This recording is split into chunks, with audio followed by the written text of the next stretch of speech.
Kadang-kadang Tuhan izinkan ujian datang dalam hidup kita untuk membuat kita tersudut dan mencari Tuhan. Tuhan tutup pintu kanan, kiri, bawah supaya kita lihat ke atas. Udah pintu yang terbuka cuma ke atas saja kita masih malas cari Tuhan. Mau diberkati tapi gak mau bayar harga. Banyak anak muda mau kaya tapi gak mau susah. Modalin saya ini dong, modalin saya itu. Mau kerja tapi harus dianterin sopir. Apaan tuh? Sehari naik Grab 250 ribu kali lah 25 hari. Habislah gajimu. Mau susah baru mau kaya. Jangan mau kaya gak mau susah. Pepatah aja berkata, berakit-rakit ke hulu, berenang-renang ke tepian. Yang artinya, bersakit-sakit dahulu, bersenang-senang kemudian. Ini orang tua jangan suka manjain anak. Gue gemes lihat anak muda zaman sekarang. Kerja tuh jangan dianterin. Kalau kamu sadar anakmu gak bisa ngandelin kamu sampai lama-lamanya, biarkan dia bayar harga. Suruh kerja dari bawah, amin.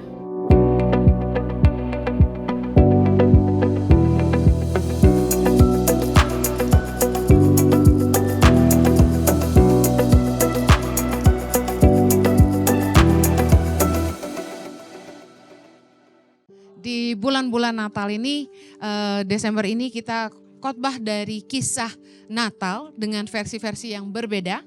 Sore ini saya akan khotbah tentang bayar harga. Lukas 1, kisah tentang malaikat Gabriel yang mendatangi Maria untuk memberitahukan bahwa dia akan mengandung dari Roh Kudus. Lukas 1, saya akan lompat langsung di ayat ke-28. Ketika malaikat itu masuk ke rumah Maria, ia berkata, "Salam hai engkau yang dikaruniai, Tuhan menyertai engkau."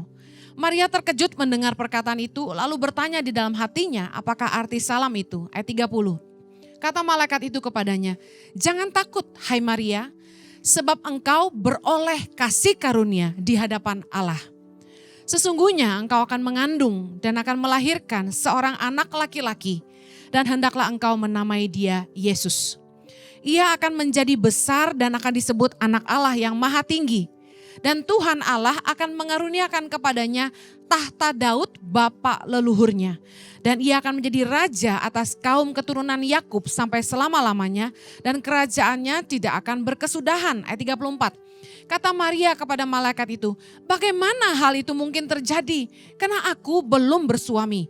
Jawab malaikat itu kepadanya, "Roh Kudus akan turun atasmu dan kuasa Allah yang maha tinggi akan menaungi engkau. Sebab itu anak yang kau lahirkan itu akan disebut kudus anak Allah." Saya lompat ya 38. Kata Maria, "Sesungguhnya aku ini adalah hamba Tuhan. Jadilah padaku menurut perkataanmu itu." Lalu malaikat itu meninggalkan dia. Mari lihat pengertian kasih karunia. Karena malaikat berkata kepada Maria bahwa Maria telah mendapat kasih karunia di hadapan Allah dalam ayat 30. Apa arti kasih karunia? Kasih karunia adalah kekuatan atau kemampuan dari Tuhan untuk menanggung penderitaan atau menghadapi ujian dalam menjalani panggilan Tuhan. Kasih karunia adalah kemampuan atau kekuatan dari Tuhan untuk menanggung penderitaan dalam menghadapi ujian dan menjalani panggilan Tuhan. Kalau Anda dapat kasih karunia Tuhan, artinya bukan berarti hidupmu serba mudah. Kalau kita tuh mendapat kasih karunia Tuhan, artinya ada kemampuan dari Tuhan saat kita menghadapi badai persoalan. Ada kemampuan, ada kekuatan dari Tuhan ketika kita harus menghadapi ujian dalam hidup kita. Ketika ada kasih karunia Tuhan, kita mampu menjalani panggilan Tuhan di hidup kita. Anda harus tahu bahwa dalam kisah ini, Maria di posisi yang sebenarnya dia bisa menolak. Saya mau tanya sama Anda, apakah menurut Anda Maria punya pilihan untuk menolak ketika malaikat sampaikan berita itu? What do you think? Punya enggak? Punya. Malaikat memberitahukan rencana Tuhan dalam hidup Maria. Tapi kalau Anda jadi Maria, dengar baik. Berita yang disampaikan malaikat itu mungkin bagi Anda, wow, keren. Maria dipilih Tuhan, luar biasa, dahsyat, besar kasih karunia Tuhan, puji Tuhan. No. Bayangin, Maria terancam akan diceraikan tunangannya. Tidak hanya itu. Patah satu tumbuh 1000 kata orang. Maria terancam akan dirajam batu sampai mati oleh bangsa Yahudi. Karena menurut adat orang Yahudi, ketahuan hamil di luar nikah, mati. Perempuan kedapatan berbuat zina, apa yang dilakukan? Akan dirajam batu. Bayangin ini hamil di luar nikah, terancam mati. Menurut Anda, berita dari malaikat itu kabar sukacita atau berat? Berat. Siap gak terima tanggung jawab? Jemaat aja deh, diajak komsel. Belum tentu mau. Kenapa? Berat. Beratnya kenapa? Aduh, gimana kalau sibuk? Gimana kalau gak bisa hadir? Gak ada tanggung jawabnya padahal. Tinggal masuk Zoom, keluar. Betul gak? Masuk Zoom, matiin kamera, makan Indomie. Gak kelihatan. Gak ada tanggung jawabnya. Itu aja berat disuruh ikut komsel. Ada amin? Ayo tobat, daftar Impact Family setelah ini. Iklan.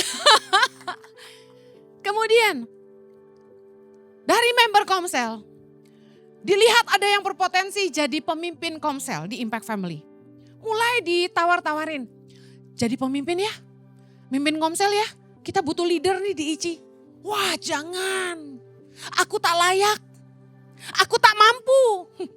Alasannya 1001. Itu baru disuruh mimpin komsel yang, Masya ampun, Anda tuh gak perlu khotbah kayak saya yang kadang-kadang tuh sampai geger otak. Khotbah didengar di YouTube itu bebannya berat. Banyak haters. Banyak ahli Taurat. Belum lagi kalau yang suka motong-motong sembarangan bikin gua tambah masalah. Itu bebannya berat. Bayangin Maria dapat kabar dari malaikat. Engkau akan mengandung dari Roh Kudus. Maria itu manusia kayak kita. Dia juga bisa mikir, mana mungkin lah gue hamil orang belum punya suami gitu kan. Tantangan kedua, Maria langsung mikir dong. Gak mungkin ada yang percaya sama gue apalagi Kang Ucup. Gak mungkin. Cobalah Tasya, misalnya Felix tidak menyentuh kamu 1 bulan. Terus tiba-tiba kamu bilang, yang aku hamil, anak siapa? Dari Roh Kudus. Percaya gak? Felix deh yang hamba Tuhan, percaya gak Tasya kira-kira? Hah? Gak mungkin kan? Ya pasti gak percaya, Jojo pun gak akan percaya. Jojo, gua tuh bertapa 1 bulan ya, gua berdoa, berpuasa. Tiba-tiba keluar-keluar gua hamil. Seorang pastor Yohanes Kristianus yang kata kalian baik sekali dan murah hati dan panjang sabar itu pasti gak percaya. Saya mau Anda ngerti ini. Beban yang dirasakan Maria. Dia mesti ngomong apa sama Yusuf? Dia mesti cerita bagaimana sama bangsa Yahudi.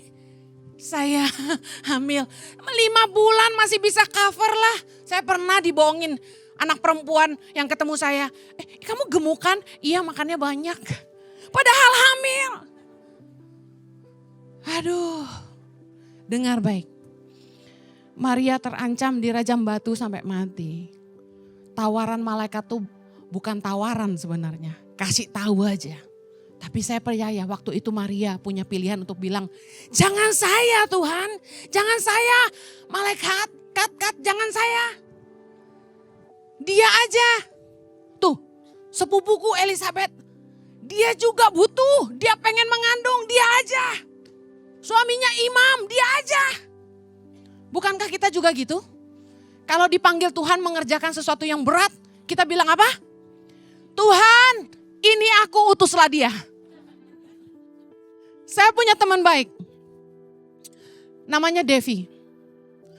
Dia jualan bakmi. Dulu tinggal di Sydney, sekarang pindah di Gold Coast.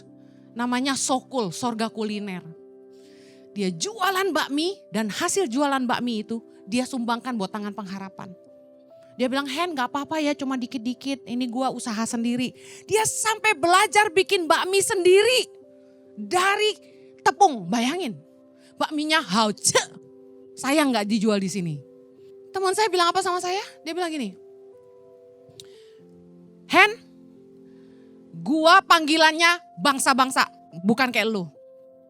Kalau lu anak-anak pedalaman. Kalau gue bangsa-bangsa. Jadi dia tiap kali liburan dia keluar negeri terus. Tapi waktu dia bikinin bakmi buat tangan pengharapan, dia bilang gini, inilah bagian gue. Makanya gue selalu berdoa, Tuhan ini aku utuslah Heni, dia bilang. Dia cuma mau bikin bakmi, dia gak mau ke pedalaman, geli dia katanya. Bayangin yang mau bikin bakmi aja gak mau ikut saya ke NTT. Dengar baik, dari zaman dulu sampai sekarang enggak akan ada yang percaya perempuan bisa hamil tanpa laki-laki. Karena gak masuk akal. Bisakah Anda membayangkan pikiran yang berkecamuk di hati Maria saat itu ketika dia harus jawab malaikat itu apa? Sesadar-sadarnya harga bayarnya tuh gak mudah. Betul gak? Harga bayarnya tuh mahal. Kalau kita tuh di posisi Maria harus terima tanggung jawab dari Tuhan dengan segala resiko dan harga bayar. Saya yakin kita pasti ketakutan. Aduh, bisa mati aku. Kita pasti ketakutan dan kita akan bilang sama malaikat, jangan saya, kenapa mesti saya, kenapa enggak dia? Berapa banyak kita yang disuruh Tuhan apa? Enggak taat kan? Belum tentu. Anak muda yang ketemu Yesus, Yesus bilang sama dia, kalau kamu mau masuk dalam kerajaan sorga, jualah seluruh harta milikmu dan berikan itu pada orang miskin. Lalu engkau ikutlah aku. Jual gak dia? Perumpamaan yang Yesus berikan di Alkitab tentang Zakeus yang ketemu Yesus. Zakeus bertobat. Apa yang Zakeus lakukan ketika ketemu Yesus? Dia bangkit berdiri dan dia bilang apa? Separuh hartaku akan aku berikan buat orang miskin. Dan kalau ada orang yang aku peras, akan aku kembalikan berapa kali lipat? 4 kali lipat. Lulus sekolah minggu. Saya kasih tahu,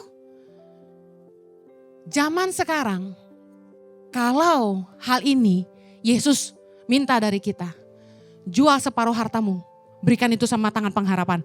Kira-kira kasih gak? Saya kasih tahu, orang kaya yang cuan 10M sebulan aja belum tentu mau ngasih makan ribuan anak Indonesia tanpa dapat apa-apa. Setuju gak? Nyumbang 1 juta aja ngomelnya panjang. Staff saya, bagian partnership di tangan pengharapan, diomel-omelin partner. Saya mau ketemu sama Ibu Heni. Gak bisa Bu, Ibu Heninya gak ada. Marah-marahin. Ada yang nyumbang cuma 1 juta, marahnya gak karu-karuan. Awas ya kalau duit saya tidak dipergunakan dengan baik ya. Ya ampun, saya bilang kenapa dia marah-marah? Gak apa-apa, dia nyumbang tapi ngancem. Terus, ya saya diam aja Bu. Kasihan staf saya. Kita tuh yayasan, dihina-hina orang. Padahal duitnya bukan buat kita kan. Kita nolong orang. Saya kasih tahu, tanggung jawab Maria dari Tuhan ini, resiko dan harga bayarnya enggak tertandingkan sama yang kita hadapi. Itu enggak ada apa-apanya lah penderitaan kita. Harga bayarnya saya apa coba? Cuma pulang dari Australia, ninggalin apa yang kita udah bangun di sana. Maria, harga bayarnya mati. Tapi Maria dengan berani jawab, sesungguhnya aku ini adalah hamba Tuhan. Jadilah padaku menurut perkataanmu itu. Berani enggak kita sehari ini ngomong sama Tuhan, menjawab setiap panggilannya dengan perkataan itu? Berapa banyak orang percaya hari ini yang mau berkata ya kepada panggilan Tuhan. Meski tahu harga bayarnya gak mudah. Banyak orang mau dipakai Tuhan. Tapi gak banyak orang yang mau bayar harga seperti Maria. 1 Petrus 2 ayat 19. Baca sama-sama. Sebab adalah kasih karunia jika seorang karena sadar akan kehendak Allah menanggung penderitaan yang tidak harus ia tanggung. Perhatikan, karena sadar akan kehendak Allah. Menanggung penderitaan yang tidak harus dia tanggung. Penderitaan seperti apa? Mari kita lihat ayat sebelumnya. 1 Petrus 2. Judul perikopnya menarik. Penderitaan Kristus sebagai teladan. Jadi orang-orang yang tidak mau bayar harga harus baca ini. Ayat 18, baca sama-sama. Hai kamu hamba-hamba, tunduklah dengan penuh ketakutan kepada tuanmu. Bukan saja kepada mereka yang baik dan peramah, tapi juga kepada yang bengis. Sebab adalah kasih karunia. Jika seorang karena sadar akan kehendak Allah, menanggung penderitaan yang tidak harus ia tanggung. Ayat 20, sebab dapatkah disebut pujian jika kamu menderita pukulan karena kamu berbuat dosa? Tapi jika kamu berbuat baik dan karena itu kamu harus menderita, maka itu adalah kasih karunia pada Allah. Ayat 21, sebab untuk itulah kamu dipanggil. Karena Kristus pun telah menderita untuk kamu dan telah meninggalkan teladan bagimu, supaya kamu mengikuti jejaknya. Seperti apa contohnya dalam hidup kita? Udah berbuat baik tapi masih menderita.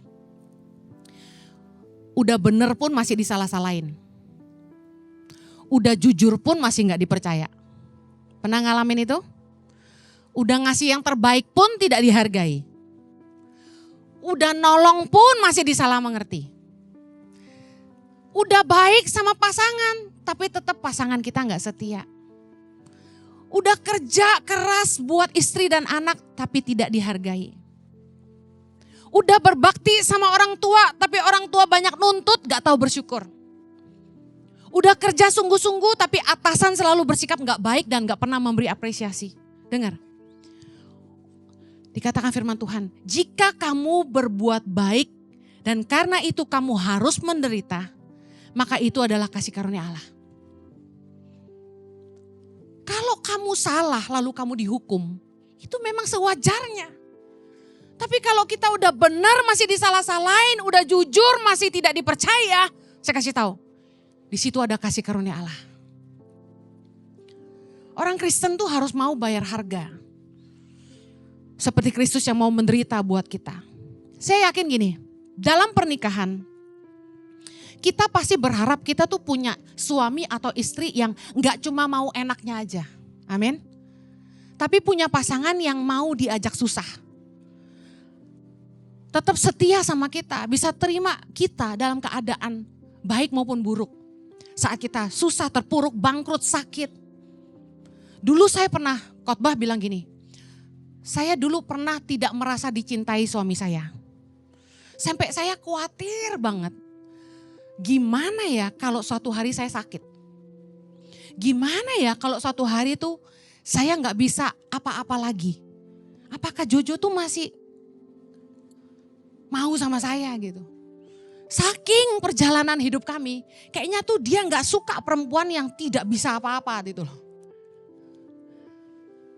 Saya bersyukur makin tua dia makin sayang istri. Amin. Hari ini saya yakin dia sayang sama saya. Puji Tuhan. Dalam pernikahan, seperti kita juga mau pasangan kita jangan cuma mau enaknya aja. Tapi waktu kita susah sama-sama. Mau bayar harganya sama kita. Jangan cuma mau terima enaknya. Ikut Tuhan juga sama. Jangan hanya mau berkatnya, tapi kita juga harus mau bayar harganya. Amin. Ada orang yang ketemu saya dan bilang gini, kenapa sejak saya melayani Tuhan, malah usaha saya gak jalan, dia bilang gitu. Saya bilang sama dia, yang ngomong sama saya ini bukan cuma kamu, udah banyak. Dan saya kasih tahu kamu, jangan ditipu iblis. Iblis pengen kamu mempercayai pemikiran itu, bahwa kalau kamu ikut Tuhan sungguh-sungguh, usahamu bangkrut, usahamu gak jalan, kamu gak diberkati. Kamu dikerjain sama setan, makanya usahamu gagal. Iblis mau kamu mempercayai itu. Tapi saya katakan, kamu tidak boleh mengaminkan itu. Kenapa usahamu tidak jalan? Pertama, karena pandemi. Pandemi itu dialami semua orang. Jangan menyalahkan karena pelayanan, karena dia baru mulai pelayanan waktu pandemi gitu loh. Ya jelas dong, semua orang juga susah lagi pandemi. Bukan karena pelayanannya, tapi karena efek pandemi. Yang kedua, orang susah karena taburan di masa lalu. Mungkin baru terbukanya hari ini. Tuayan itu kan kita gak tahu waktunya, bener gak? Kita nabur, tuainya kapan kita gak tahu. Mungkin ini taburan di masa lalu.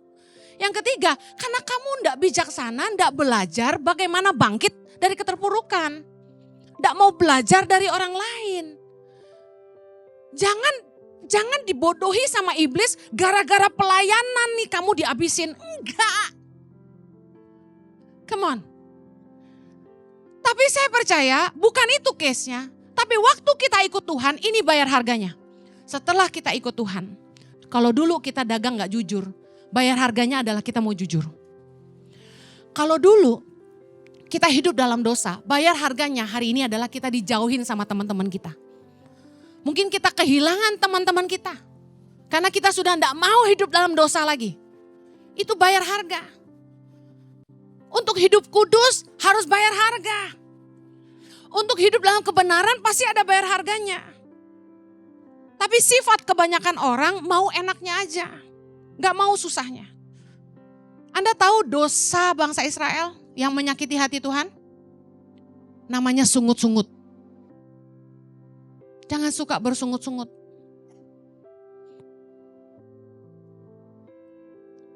Kita kalau minta Tuhan memberkati, jangan sampai kita selalu menyakiti. Kita nyakitin hati Tuhan. Saya gemes sama beberapa orang yang, Bu Heni, bisnis saya gak jalan bisnis saya susah, doain dong. Saya doain, tapi saya heran, kok Tuhan gak jawab-jawab, kok usahanya sepi terus, kok hidupnya kere terus. Waktu berjalan, tiba-tiba apa yang saya temukan? Gak hidup dalam kebenaran. Sama istri gak setia. Udah susah aja banyak tingkah. Orang tuh kalau udah susah tuh bertobat. Jangan malah ngobat. Amen. Dosanya kumat-kumat tuh. Jadi bikin gemes kan. Jadi kayak gue yang berasa doa gue ngacun gitu loh. Ngerti gak sih jadi pendeta? Jadi kayak berasa kau tak dengar doaku Tuhan, malu aku ya kan. Ternyata baru tersingkap kenapa pintu berkat itu tertutup. Suami istri gak sehati. Gak hidup dalam kesetiaan pernikahan. Gimana Tuhan mau berkati? Kadang-kadang Tuhan izinkan ujian datang dalam hidup kita untuk membuat kita tersudut dan mencari Tuhan. Tuhan tutup pintu kanan, kiri, bawah supaya kita lihat ke atas. Udah pintu yang terbuka cuma ke atas saja kita masih malas cari Tuhan. Masih gak mau pelayanan. Mau diberkati tapi gak mau bayar harga. Saya kasih tahu. Banyak anak muda mau kaya tapi gak mau susah. Modalin saya ini dong, modalin saya itu. Mau kerja tapi harus dianterin sopir. Apaan tuh? Gaji UMR. Ongkos berapa? Sehari naik Grab 250.000, 300.000. Kalilah 25 hari. Habislah gajimu. Mau susah, baru mau kaya. Jangan mau kaya gak mau susah. Pepatah aja berkata, berakit-rakit ke hulu, berenang-renang ke tepian. Yang artinya, bersakit-sakit dahulu, bersenang-senang kemudian. Ini orang tua jangan suka manjain anak. Gue gemes lihat anak muda zaman sekarang. Kerja tuh jangan dianterin. Suruh bawa motor, gak bisa naik Gojek. Masa naik mobil, ongkos mau berapa duit? Harus mau bayar harga, amen? Kecuali Anda orang kaya, ya udah, gak usah anakmu kerja. Tapi kalau kamu sadar anakmu gak bisa ngandelin kamu sampai lama-lamanya, biarkan dia bayar harga. Suruh kerja dari bawah, amen? Saya suruh anak-anak saya cari kerja kamu. Mulai tahun depan kamu udah kerja berdua. Gak ada di rumah main game, kerja. Jangan mau enak aja. Apaan? Gak ada anak mamaan, kerja. Amen. Saya gak mau anak-anak saya susah. Karena sayang mereka. Kalau Anda sayang anak-anak Anda, izinkan mereka bayar harga dari muda. Orang tuh bisa sukses umur 40 karena dia mulainya sangat muda. Saya kerja dari umur 18. Anda mau kerja umur berapa? Mana bisa naik menara doa terus besok lu kaya. Gue juga mau kalau bisa. Bisa gak kira-kira? Ya harus berusaha toh. Saya cari dana tangan pengharapan kayak orang gak tahu malu, tahu gak? Saya tuh bawa koper kanan kiri. Yang ngejemput saya mau salaman sampai gak bisa karena saya pegang koper 2. Dalam hati gue, pegangin dong. Saya gak malu. Angkat-angkat kaos di mimbar. Bapak Ibu dengan beli kaos ini Anda ngasih makan 5.000 anak waktu itu. Sekarang udah 8.700 anak. Di 110 titik di seluruh Indonesia. Amin. Haleluya. Bu Heni enak sekarang hidupnya. Lu ngomong gampang tuh, mak gue duduk di situ tanyain tuh. Mama saya nih yang ngatain saya kayak orang gila.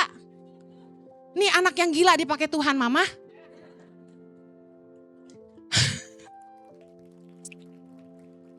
Saya pulang liburan dari Australia, cuma bawa koper isi baju satu doang. Bawa anak 2 kembar, liburan di rumah mama saya.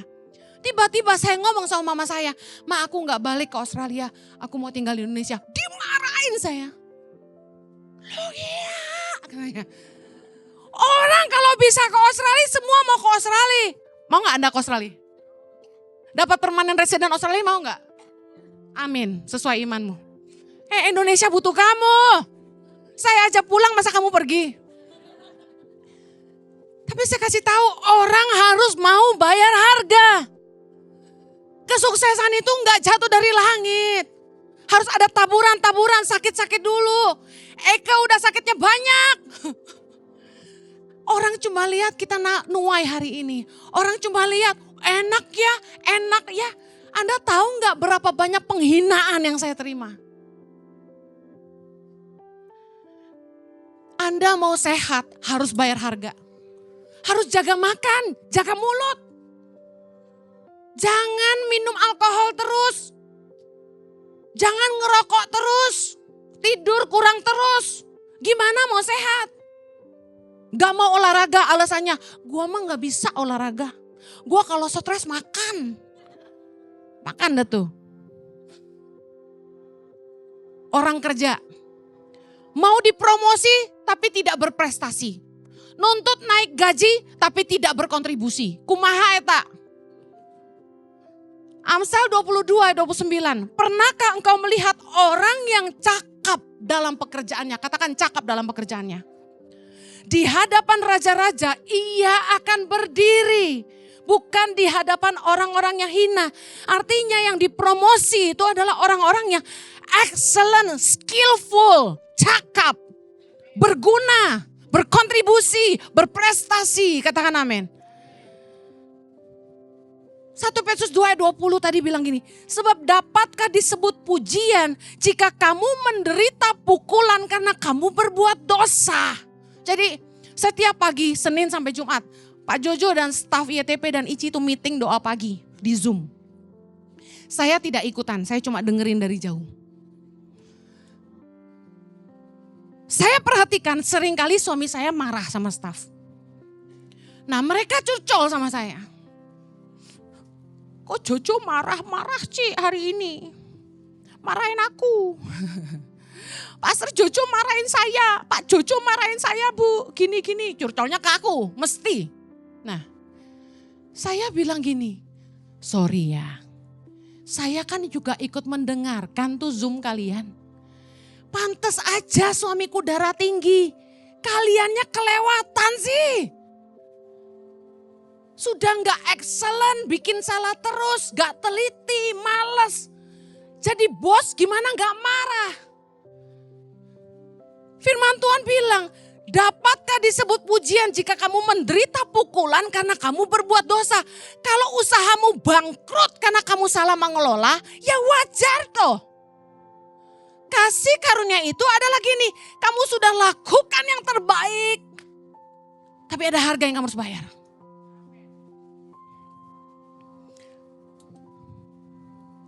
Dengar, mari belajar dari ketaatan Maria. Ketika dia mau melakukan kehendak Allah dan berkata kepada malaikat Gabriel, sungguhnya aku ini hamba Tuhan. Terjadilah padaku menurut perkataanmu. Dia sadar ada harga yang dia harus bayar. Ketaatan Maria membawa dia kepada suatu pengorbanan harga bayar yang sangat mahal. Saya yakin kalau Anda bisa gambarkan itu di pikiranmu seperti film. Perjuangan Maria tuh gak mudah. Udah harus hamil, bukan atas kehendaknya sendiri, tapi kehendak Allah. Harus lari dari kejaran Herodes. Lalu Lahirinya di kandang domba lagi. Baru ngelahirin, lari lagi. Dengar, tidak mudah hidupnya. Penuh penolakan, penuh ancaman. Tapi Maria mau taat dan dia mau bayar harganya. Hari ini saya tidak tahu apa yang Tuhan mau dari hidupmu. Tapi maukah Anda bayar harga? Karena jadi orang Kristen kita punya keteladanan Kristus yang mau menderita buat kita. Amin. Yuk pejamkan matamu. Tuhan tolong kami. Supaya kami ini enggak jadi Kristen cemen yang cuma mau enaknya doang.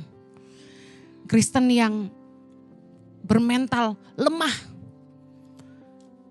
Kami hanya mau menikmati berkat tapi kami enggak mau taat. Ajar kami Tuhan. Kami mau jadi orang Kristen yang mau bayar harga. Tahu bahwa mengikut Kristus itu kami harus menyangkal diri, pikul salib dan ikut Yesus. Terima kasih Kristus karena Engkau memberikan keteladanan bagi kami di dalam penderitaanmu. Kami tahu bahwa kemuliaan yang Engkau peroleh adalah karena salibmu. Ajar kami orang-orang percaya hari ini untuk mau bayar harga juga. Kami percaya Tuhan akan memperlihatkan kepada kami kemuliaan atas semua salib yang kami harus pikul. Terima kasih Tuhan. Hamba-Mu berdoa, nyatakanlah kasih karunia-Mu di dalam diri setiap kami. Supaya di saat kami harus menghadapi setiap penderitaan yang seizin Tuhan, ada kekuatan untuk kami menanggungnya. Di dalam nama Yesus kami berdoa. Amen. Terus menang, terus semangat. God bless you, happy Sunday.